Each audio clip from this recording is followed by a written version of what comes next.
News India में आपको बता दें कि ताउते तूफान को लेकर जहां पूरा भारत अलर्ट मोड पर है, लेकिन विशेष तौर पे अगर हम बात करें कि कर्नाटक, केरल, महाराष्ट्र और गोवा के बाद में सोमवार देर रात को ताउते तूफान ने गुजरात की ओर रुख किया और इस समय गुजरात में तबाही के मंजर वहां पर देखा जा रहे हैं। हालांकि बताया जा रहा है कि दोपहर करीब 12 बजे के बाद में गुजरात में थोड़ी राहत मिलने की जरूर उम्मीद है। तो बात करें, हमारे साथ में गुजरात से विकी कायस लगातार बने हुए, टॉक से हमारे संवाददाता ब्रिजेश हमारे साथ में बने हुए, राजधानी जयपुर से मुबारक खान हमारे साथ में लाइव जुड़े हुए हैं। रुक कर लेते हैं टॉक का। ब्रिजेश, जानना चाहेंगे आपसे टॉक में इस समय क्या कुछ हालात देखे जा रहे हैं? रात से टोंक में ताऊ तूफान के कारण अभी तो बारिश हो रही है। सुबह तक कंटिन्यू बारिश हो रही थी और तेज हवाएं चल रही है और यहाँ पे लगातार बारिश होने से भी जीवन अस्त व्यस्त हो गया है। और ताऊ तूफान की आने की आशंका से पहले टोंक जिला प्रशासन पूरी तरह से अलर्ट है। कल भी जिला कलेक्टर टोंक ने सभी विभागों के साथ मीटिंग की और उनको एक दिशा निर्देश दिए कि किसी भी प्रकार की प्रॉब्लम नहीं होनी चाहिए, क्योंकि कल भी सबसे मेन चीज जो है विद्युत विभाग पर उन्होंने कहा है कि विद्युत अव्यवस्थाएं नहीं फैलनी चाहिए। किसी प्रकार का अगर ट्रांसफार्मर या किसी और चीजें अगर आप अभी कर सकते हैं तो उनको पूरी तरह से तैयार करें और बैकअप रखें, ताकि कोविड मरीजों या अस्पतालों में किसी प्रकार की परेशानी नहीं आए। क्योंकि अभी आप जानते हैं कि कोरोना की वजह से ऑक्सीजन सप्लाई और इस तरह की प्रॉब्लमें आ रही है। तो कल जिला कलेक्टर ने भी पूरी तरह से जनरेटर वगैरह की व्यवस्था करवाई है। साथ में नगर परिषद द्वारा भी पूरा काम किया जा रहा है। जितने भी जो नदी नाले हैं जो जहाँ पे जो है वहां की सफाई करवाई गई है, ताकि उससे अगर बारिश भी होती है या तेज होता है तो वो उससे कोई प्रॉब्लम नहीं आए। साथ में अस्पताल में जनरेटर वगैरह है और कल भी प्रशासन द्वारा पूरे जो एसडीएम है उनके साथ वीसी की गई और उसमें ये चीज बताई गई कि आप पूरी तरह से तैयार हैं। तो अगर एक तरफ से हम कहें तो टोंक जिला प्रशासन और टोंक पूरी तरह से तैयार है इस ताउते तूफान से निपटने के लिए।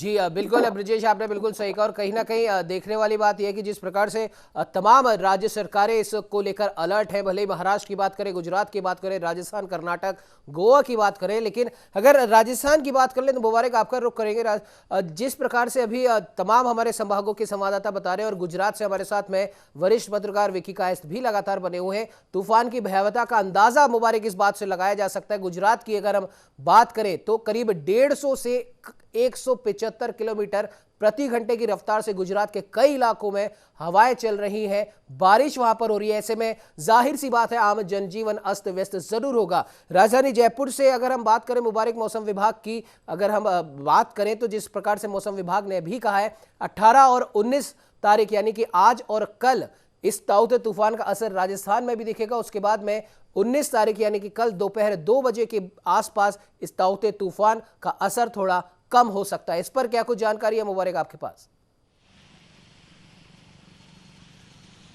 जी उमंग, मैं दर्शकों को बताना चाहूँगा कि ताउते तूफान जो है, जो चाहे गुजरात हो, कर्नाटक हो, गोवा हो, लक्षद्वीप हो, इन तमाम राज्यों के साथ राजस्थान में भी बेशक इसकी एक उपस्थिति देखी जा सकती है। लेकिन जो राजस्थान, जो भौगोलिक दृष्टि से हम बात करें कि पश्चिमी जो राजस्थान है उस तरफ से इसके आने की, दक्षिणी राजस्थान और पश्चिमी राजस्थान से ये राजस्थान में प्रवेश करने की एक तरीके से जारी है, प्रवेश इसका लगातार बढ़ रहा है। लेकिन जो राजधानी जयपुर है वो एक भौगोलिक दृष्टि से ऐसी एक जगह बसा हुआ है जयपुर, क्योंकि जयपुर के आसपास क्योंकि पहाड़ी क्षेत्र है, चाहे सीकर हो, अजमेर कटी फटी पहाड़ियों के साथ स्थापित, वहाँ जो भौगोलिक दृष्टि से बात करें तो जयपुर तक जो तेज हवाएं आने वाली है उनके अंदर का स्पीड, जो गति होती है हवा की, वो काफ़ी कम हो जाती है, क्योंकि राजधानी जयपुर लगभग राजस्थान के मध्य में स्थापित है। राजधानी जयपुर जहाँ है वहाँ की भौगोलिक दृष्टि से हम बात करें तो तमाम तरह की प्रशासन हालांकि अपने इंतजाम कर चुका है, लेकिन प्रशासन की ओर से व्यवस्थाओं के साथ राजधानी जयपुर में जो आज सुबह से बारिश हुई उसको लेकर विद्युत विभाग पूरी तरीके से मुस्तैद है और विद्युत विभाग की जो तमाम टीमें हैं वो राजधानी जयपुर में काम कर रही हैं। तमाम गली मोहल्ले वार्ड वाइज जानकारियाँ जुटा रही है। एक हेल्पलाइन नंबर भी उनकी ओर से जारी किया गया है, ताकि चाहे रोड लाइट हो, चाहे किसी घर का कनेक्शन हो या किसी भी कॉलोनी में अगर लाइट की समस्या उत्पन्न होती है तो उसे दुरुस्त करने का काम करेगी। और हालांकि राजधानी जयपुर में इस तरह की कोई भी अभी तक सूचना नहीं मिली है लाइट कटने की या किसी रोड धंसने की, क्योंकि बारिश का दौर जारी था। बारिश से कई पेड़ गिरे हैं जयपुर के बाहरी क्षेत्रों में, ग्रामीण क्षेत्रों के जो लोग हैं उनके लिए खास ये अलर्ट हालांकि प्रशासन की ओर से दिया गया था कि पशुओं को अपने घरों में रखें और पशुओं को लेकर जो चारे की व्यवस्था है बीते 2 से 3 दिन की अपने घरों में ही कर ले ताकि बाहर ना जाना पड़े। और दूसरी ओर जहां प्रदेश में कोरोना का टाइम है, लॉकडाउन चल रहा है, तो लॉकडाउन के चलते आम जनजीवन से एक बार फिर प्रशासन ने यह अपील की थी कि अपने घरों में रहें और सुरक्षित रहें, कोरोना से भी बचें और इस जो प्राकृतिक आपदा जो ताऊ ते तूफान के रूप में प्रदेश में आया है, इससे भी बचा जा सके। हालांकि स्वास्थ्य विभाग की टीमें और चाहे कांग्रेस सरकार, कांग्रेस पार्टी, भारतीय जनता पार्टी की ओर से प्रदेश के जो आम नागरिक है उनके लिए मेडिकल किट की व्यवस्था कर दी गई। मेडिकल किट इनके कार्यकर्ता आम लोगों के घरों तक पहुंचाने का काम कर रहे हैं, चाहे एनएसयूआई हो, एबीवीपी हो, तमाम ऐसे संगठन, क्योंकि यहाँ पार्टी मायने नहीं रखती। उमंग इंसानियत ही इंसानियत के फिलहाल काम आ रही है। चाहे ऑक्सीजन की व्यवस्थाओं को लेकर हम बात करें, चाहे दवाइयों को लेकर बात करें, चाहे किसी को बेड दिलवाने की बात करें, क्योंकि प्राकृतिक आपदाओं के समय मानव जीवन बचाना ही सबसे बड़ा एक धर्म माना जाता है, मानव जीवन बचाना ही सबसे बड़ा एक कर्म माना जाता है। और प्रदेश में तमाम व्यवस्थाएं प्रशासन और सरकार की ओर से की गई, आम जनजीवन पूरी तरीके से भागीदारी निभा रहे हैं, पूरी सरकार की गाइडलाइन की पालना कर रहे हैं। और खासकर बात करें चक्रवाती तूफान की, तो आज और कल का ये एक परेशानी या एक आपदा हम कह सकते हैं, सरकार के सामने मुसीबत हालांकि खड़ी है, क्योंकि किस तरह भी एक चक्रवात अपना एक विकराल रूप भी ले सकता है, जहां नहीं पहुंचना था वहां तक भी पहुंच सकता है। हालांकि सरकार की ओर से रेड और येलो अलर्ट के माध्यम से तमाम प्रशासन को इसके बारे में सूचना दे दी गई है, वहां प्रशासन पूरी तरह मुस्तैद है। हालांकि उदयपुर को लेकर खास बात यह कही जा रही है कि 200 mm से यदि अधिक बारिश हो सकती है तो कहीं ना कहीं वहां परेशानियों का सामना प्रशासन को करना पड़ सकता है। हालांकि 200 mm की बारिश उदयपुर में उम्मीद कम है, लेकिन यदि चक्रवात की हवाओं की और बारिश की जो रफ्तार यदि बढ़ती है तो वहां 200 mm से अधिक की बारिश देखी जा सकती है, क्योंकि उदयपुर में, हालांकि उदयपुर और जो डूंगरपुर बांसवाड़ा है, ये बारिश अधिक या इन जिलों में होती है। अमूमन जो मौसम जब परिवर्तन होता है, मौसम चक्र जब परिवर्तन होता है तो इन जिलों में बारिश देखी जाती है, क्योंकि अब जो चक्रवात है उस समय भी इस तरह के अंदेशा सरकार को है कि कहीं यदि यहाँ बारिश ज्यादा होती है तो किस तरह की हम व्यवस्था कर पाएंगे। तो वहां के प्रशासन को, स्वास्थ्य विभाग को, विद्युत विभाग को पूरी तमाम टीमें मौजूद हैं, तमाम मुस्तैदी के साथ काम कर रही है। हालांकि प्रदेश भर से अभी तक ऐसी कोई भी जान माल की या नुकसान की कोई भी सूचना नहीं आई है। हालांकि भीलवाड़ा, अजमेर या उदयपुर के आसपास के कुछ गाँवों में बिजली कटौती की जो समस्या चल रही है उसको लेकर प्रशासन काम कर रहा है। ऐसी सूचनाएं आ रही है कि सुबह से लाइट काटी हुई है,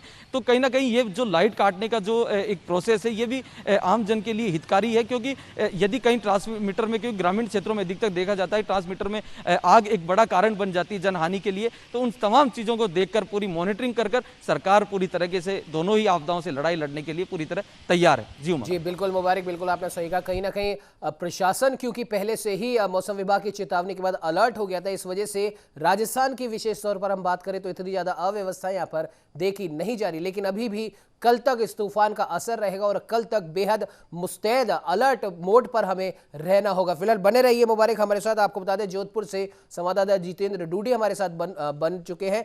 जितेंद्र, आपके पास में आऊंगा, उससे पहले रुक कर लेते हैं एक बार फिर से गुजरात का। विकी कायस जी लगातार हमारे साथ बने हुए। विकी जी, आपसे जानना चाहेंगे, अभी अभी कुछ देर पहले खबर आई है मुंबई से 175 किलोमीटर दूर हीरा ऑयल फील्ड में एक भारतीय जहाज के डूबने की खबर है। हालांकि आईएनएस कोलकाता की मदद की वजह से कई लोगों को अभी बचा लिया गया है और रेस्क्यू अभियान अभी भी लगातार जारी है। और नौसेना की तरफ से यह खबर आई है कि कम से कम 11 नौसेना के गोताखोर दलों को तैयार रखा गया है, 12 बाढ़ राहत दल और मेडिकल टीम को भी तैनात कर दिया गया है। विकी जी, यह जानना चाहेंगे गुजरात में नौसेना की तरफ से क्या कुछ तैयारियां हैं, और जिस प्रकार से खबरें मुंबई से आ रही हैं एक जहाज के डूबने की, हालांकि कई लोगों को रेस्क्यू कर लिया गया है, क्या गुजरात में भी इस तरह के कोई और अपडेट अभी आपके पास आई है? विकी जी, प्रशासन की हवामान विभाग की ओर से बताया जा रहा है कि आज दोपहर के 3 बजे के आसपास अहमदाबाद जिले को टच होकर ताऊ से निकल सकता है। और अभी हाल ही 200 से ज्यादा वृक्ष उसका असर अभी दिख रहा है और उससे 200 से ज्यादा वृक्ष धराशायी हो चुके हैं जी।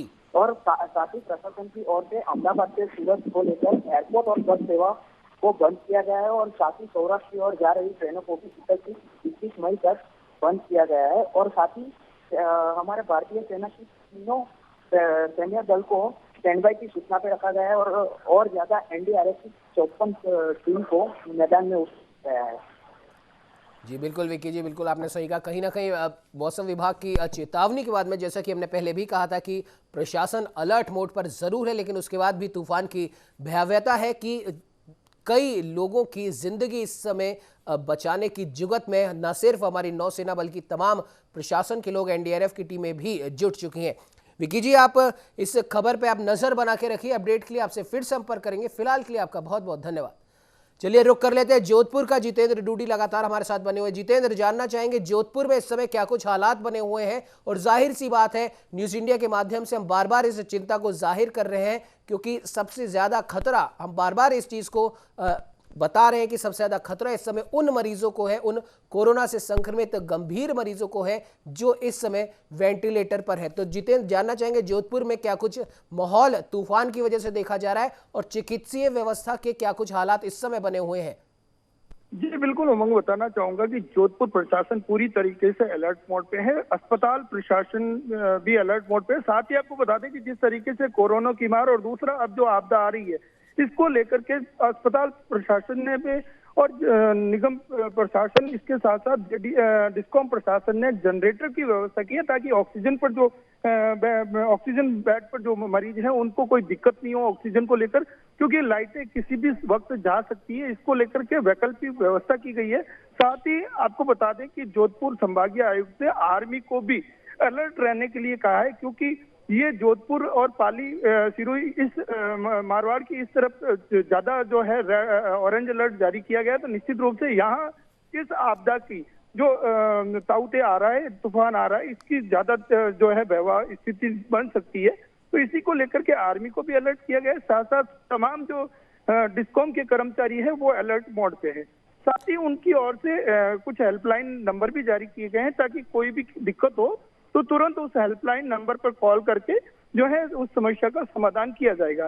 तो निश्चित रूप से जिला प्रशासन के साथ साथ अस्पताल प्रशासन और डिस्कॉम के प्रशासन, ये तमाम जो लोग हैं 24 घंटे अलर्ट रहेंगे, चाहे दिन हो या चाहे रात, क्योंकि ये जो ताउते तूफान जो आ रहा है, ये जोधपुर और पाली, मारवाड़, सिरोही की तरफ जो आ रहा है, ये तकरीबन दोपहर 2 बजे बाद इसकी जो है तेजी देखने को मिलेगी। फिलहाल अभी जो हवाएं तेज चल रही है, बादलों की आवाजाही लगातार तेज है। तो निश्चित रूप से जो इस आपदा से निपटने के लिए प्रशासन पूरी तरीके से मुस्तैद है। जी उमंग। जी बिल्कुल जितेंद्र, और जिस प्रकार से हम देख रहे हैं कई जिलों से हमारे तमाम आप लोग जो अपडेट दे रहे हैं तूफान ताउते को लेकर, तमाम और संभागों से भी हमारे पास सूचना आ रही है। हालांकि प्रशासन अलर्ट है और अभी तक किसी भी प्रकार की जनहानि की या फिर कोरोना से संक्रमित जो मरीज हैं, जो वेंटिलेटर्स पर हैं, उनको लेकर अभी तक कोई भी दुखद खबर नहीं आई है। तो जाहिर सी बात है कि प्रशासन और तमाम जो हमारी चिकित्सीय सेवा से जुड़े लोग हैं वो अलर्ट मोड पर है। लेकिन एक बड़ी जिम्मेदारी इस समय विद्युत विभाग के ऊपर है। विद्युत विभाग की तरफ से क्या कुछ प्रतिक्रिया आपको मिल रही है जितेंद्र?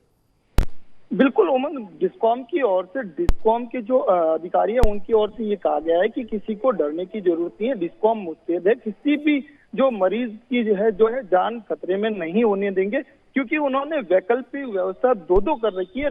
हर जो 3 अस्पताल है, बड़े कोविड केयर सेंटर जो बनाए गए हैं, वहां पे जनरेटर के साथ साथ उन्होंने वैकल्पिक व्यवस्था बिजली जाते ही दूसरी व्यवस्था भी कर रखी है। तो निश्चित रूप से कहीं कोई घबराने की जरूरत नहीं है। हाँ, क्योंकि ये जो ताउते तूफान है जोधपुर और ये राजस्थान को टच करेगा दोपहर के बाद, क्योंकि अभी तो फिलहाल उसकी जो कुछ हवाएं आ रही है, इतना जो है असर नहीं देखने को मिल रहा है। तो निश्चित रूप से जो उसका जो ताउते तूफान का जो सर्कल है वो दोपहर के बाद राजस्थान के अंदर टच करेगा। अभी फिलहाल गुजरात के अंदर जो ये अपनी वो पूरी तरीके से दिखा रहा है, अब राजस्थान को टच करने के बाद जिस तरीके से प्रशासन मुस्तैद है, संभागीय आयुक्त लगातार मीटिंगें कर रहे हैं, तमाम तहसील के तहसीलदारों से बातचीत कर रहे हैं, ताकि कहीं कोई दिक्कत या कहीं कोई ऐसा जो है घटना नहीं घटित हो, जिससे कि इस कोरोना के साथ साथ इस आपदा में भी कोई दुखद घटना ना सुनने को मिले।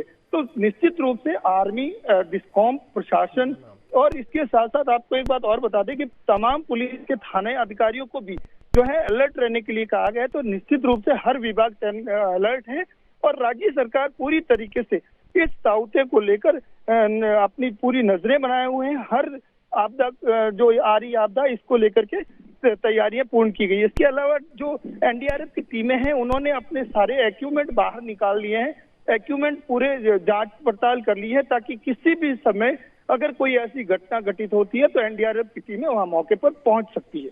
जी बिल्कुल जितेंद्र, बने रहिए हमारे साथ। बीकानेर से संवाददाता के सिंह भी हमारे साथ लगातार बन चुके हैं। आपसे जानना चाहेंगे बीकानेर में इस समय क्या कुछ हालात देखे जा रहे हैं? जहां तक हम बीकानेर की बात करें तो बीकानेर के जिला कलेक्टर नमित मेहता हैं, उनके द्वारा तमाम व्यवस्थाओं को देखा जा रहा है। बीकानेर में चूंकि ऑरेंज एक तरह येलो अलर्ट भी डिक्लेयर कर रखा है, जिसके चलते बिजली विभाग की जो टीमें हैं वो हर जगह अलर्ट हैं, अलर्ट मोड पर हैं। और चूंकि ऐसा माना जा रहा है कि जो 17 और 18 जो मई है, यानी कल भी तेज धूल भरी आंधियां और हवाएं चली थी, और आज भी कुछ संभावनाएं व्यक्त की जा रही है कि कहीं ना कहीं आज इस ताउते का असर आसमान में जरूर दिखाई देगा। और अब से मैं आपको बताना चाहूंगा, सुबह से अभी तक सूरज के दर्शन नहीं हुए हैं। जहां तक हम बात करें, बीएसएफ डीआईजी ने भी जवानों से कहा है कि कोई भी कसर नहीं छूटनी चाहिए। ताउते तूफान पर जनता की हर मुमकिन प्रयास किया जाए, मदद की जाए। इस तरह से कुल मिला के ये बात कही जा रही है कि ये ताउते को पूरी तरह से कंट्रोल बीकानेर में किया जाएगा और कहीं ना कहीं बचाव का भी प्रयास किया जाएगा। लेकिन खासतौर पर अगर माना जा रहा है कि दक्षिणी पूर्वी अरब सागर से उठा ये गंभीर चक्रवाती ताउते तूफान का असर बीकानेर से ज्यादा नागौर से होते हुए ये माना जा रहा है कि कहीं ना कहीं बीकानेर में टच होते हुए निकले। जी बिल्कुल, अब बने रहिए हमारे साथ लगातार। अब हमारे तमाम संभागों के संवाददाताओं के द्वारा हम तूफान ताउते से जुड़ी हुई आपको सारी अपडेटेड खबर हम बता रहे हैं। टॉक का एक बार वापस से रुख करते हैं। ब्रिजेश हमारे साथ लगातार बने हुए हैं।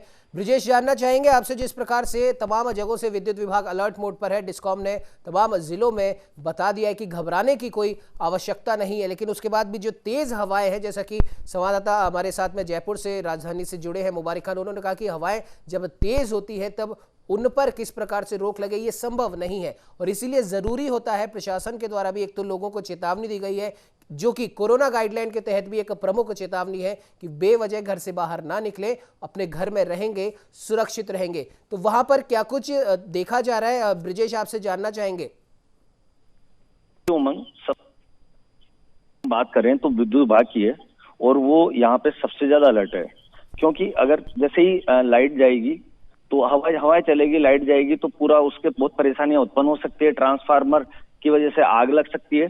तो पूरी टीमें बनाई गई है टोंक में अलग अलग जगह, ताकि वो किसी भी प्रकार की सूचना आने पर वो उसी वक्त उस चीज को दुरुस्त कर सके और उसको ठीक कर सके। साथ में अगर हम बात करें ताउते तूफान, तो ताउते तूफान अभी जिस तरह से दोपहर में आने की संभावनाएं बन रही है, लेकिन टोंक में कल रात से ही कंटिन्यू बारिश हो रही है और सुबह से हवाएं तेज चलना चालू हो गई है।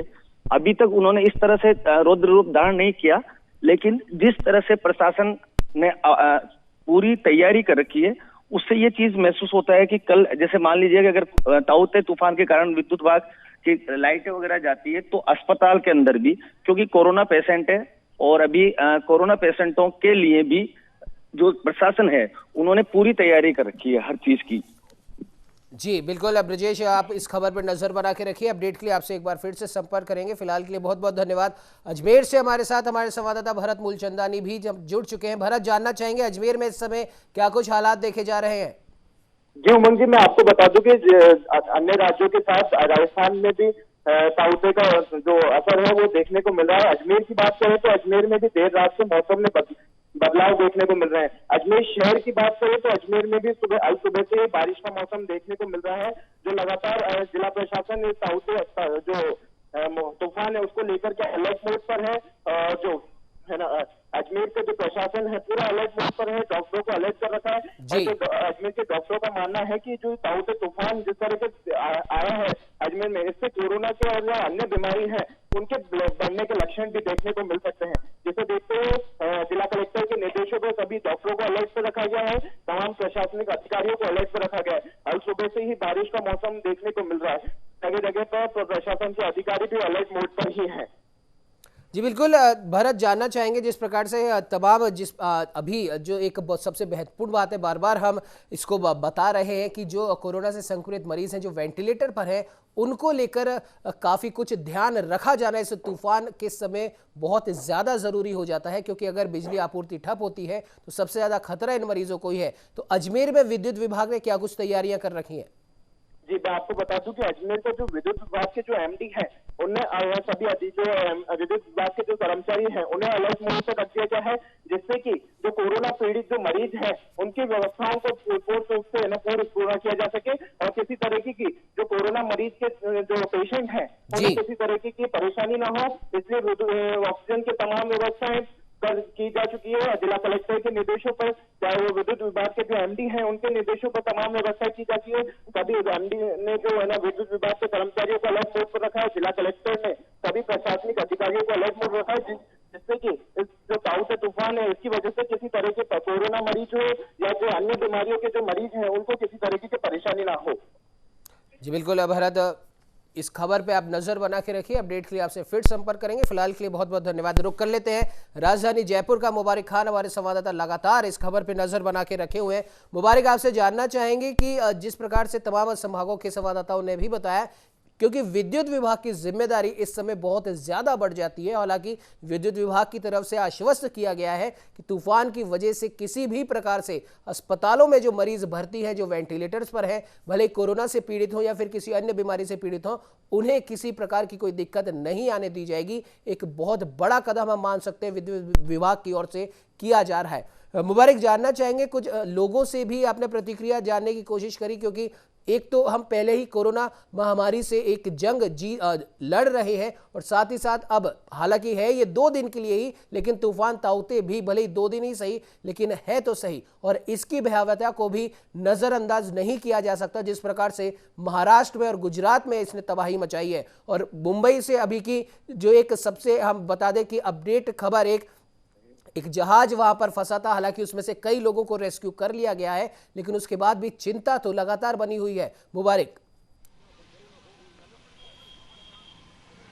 जी उमंग, देखिए मैं बताना चाहूँगा, जिस तरीके से तमाम जो प्रदेश के अंदर न्यूज़ इंडिया के संवाददाता है नज़र बनाए हुए हैं हर चीज़ के ऊपर, तमाम जो अलर्ट मोड के ऊपर जिस तरीके से प्रशासन है, वैसे तमाम जो रिपोर्टर हैं, संवाददाता हैं हमारे, वो सभी नज़र अपनी खबरों के ऊपर बनाए हुए हैं। और ख़ास बात ये है कि इस बार का जो ये प्राकृतिक आपदा जैसे कोरोना है, जो कि एक अदृश्य है, लेकिन प्रशासन की जी मुबारक, माफ कीजिएगा, आपको बीच में इंटरप्ट करना चाहता हूं। उदयपुर से हमारे साथ संवाददाता महिपाल सिंह जुड़ चुके हैं।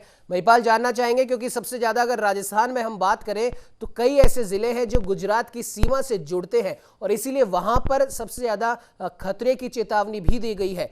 उदयपुर में क्या कुछ हालात इस समय है महिपाल? जी सर, बताना चाहूंगा कि उदयपुर में हालात बहुत ही बिगड़े हुए हैं। रात को करीबन 2-2:30 बजे तक भी तेज मूसलाधार बारिश हुई है, और जिसके लिए हेलो जी बोलिए। जी सर, जिसके लिए ओपी बुनकर जी ने निर्देश जारी कर दिया, रेड अलर्ट जारी कर दिया है। सभी थाना अधिकारियों को ये निर्देश दे दिए गए हैं कि जेसीपी वगैरह की व्यवस्था बनाए रखें, और कब सभी को घरों से बाहर निकलने के लिए मना कर दिया गया है। जी, बॉर्डर भी पूरी तरीके से सील किया हुआ है। जी सर, बिल्कुल। महिपाल, इस खबर पर नजर बना के रखिए। अपडेट के लिए आपसे फिर संपर्क करेंगे। मुबारक, आपके पास आना चाहेंगे, हालांकि समय इजाजत नहीं देता, लेकिन फिर भी फाइनल कमेंट आपसे चाहेंगे। मुबारक जी उमंग, देखिए फाइनल कमेंट या जो तमाम जो व्यवस्थाएं हैं, तो जो दोनों ही जो प्राकृतिक आपदाएं, उनसे न्यूज़ इंडिया एक बार फिर अपील करता है। कोरोना के समय लगातार न्यूज़ इंडिया बिल्कुल सतर्कता के साथ आम जन जीवन के लिए कार्य कर रही है। तमाम जो जानकारियां, तमाम जो बड़े अपडेट न्यूज़ इंडिया के माध्यम से आम जनजीवन और दर्शकों को मिल रहे हैं। तो न्यूज़ इंडिया परिवार एक बार फिर आम जनजीवन से ये अपील करता है कि घरों में रहें, लॉकडाउन और जो सरकार की ओर से चक्रवात को लेकर जो गाइडलाइन जारी की गई है उसकी पूरी तरीके से पालना करें। साथ ही जो ये चक्रवात है इसके लिए खास तौर पर ये ध्यान रखें, क्योंकि मौसम परिवर्तन हो रहा है, तो जो जरूरी दवाइयां हैं मेडिकल स्टोर से अपने घर में रखें, ताकि हमें बाहर ना निकलना पड़े। दवाइयां लेते, अगर किसी को ऐसे लक्षण दिखाई देते हैं तो वो अपने डॉक्टर को परामर्श लें, अपनी दवाइयां लें, और जो अपने घर में बीमार है उनका खास ख्याल रखें। इस मौसम के चलते कहीं ना कहीं नई बीमारियां आ सकती है, मौसमी बीमारी आ सकती है। तो पूरी न्यूज़ इंडिया की परिवार की ओर से मैं सभी दर्शकों को कहना चाहूंगा कि पूरी मुस्तैदी के साथ लड़ाई लड़ते रहें, क्योंकि ये आम जनजीवन की लड़ाई है। सरकारें भले ही प्रयास अपने कर रही है, लेकिन आम जनजीवन को आगे आकर इस लड़ाई को पूरी तरीके से लड़ना होगा। जी उमंग। जी मुबारक, बिल्कुल आपने सही कहा। कहीं ना कहीं सरकार तो अपने प्रयास कर ही रही है, और इस तूफान ताउते को लेकर विद्युत विभाग और चिकित्सा विभाग भी पूरी तरीके से अलर्ट मोड पर है, और विद्युत विभाग की तरफ से कहा गया है किसी भी प्रकार की कोई दिक्कत या फिर परेशानी उन मरीजों को नहीं आने दी जाएगी जो वेंटिलेटर्स पर है, और खास तौर पर तमाम बड़े छोटे अस्पतालों पे विद्युत की कोई भी बाधा उत्पन्न नहीं होने दी जाएगी। एक बहुत बड़ा कदम हम कह सकते हैं विद्युत विभाग का है। और जाहिर सी बात है, जिस प्रकार से अभी हमारे संवाददाता मुबारक ने भी कहा कि जनता को बेहद सजग रहना जरूरी है, क्योंकि सरकार और प्रशासन तो अपना कार्य कर ही रहा है। ऐसे में जनता की भी एक बहुत बड़ी जिम्मेदारी यहां पर बन जाती है। फिलहाल ताउते तूफान को लेकर जो सबसे बड़ी अपडेट यही है कि कल दोपहर 2 या 2:30 बजे के आसपास इसका असर कम होने की पूरी संभावना है, लेकिन तब तक सतर्क रहें, जागरूक रहें। फिलहाल इस चर्चा में इतना ही। देश दुनिया की तमाम खबरों को जानने के लिए बने रहिए हमारे साथ और देखते रहिए न्यूज़ इंडिया।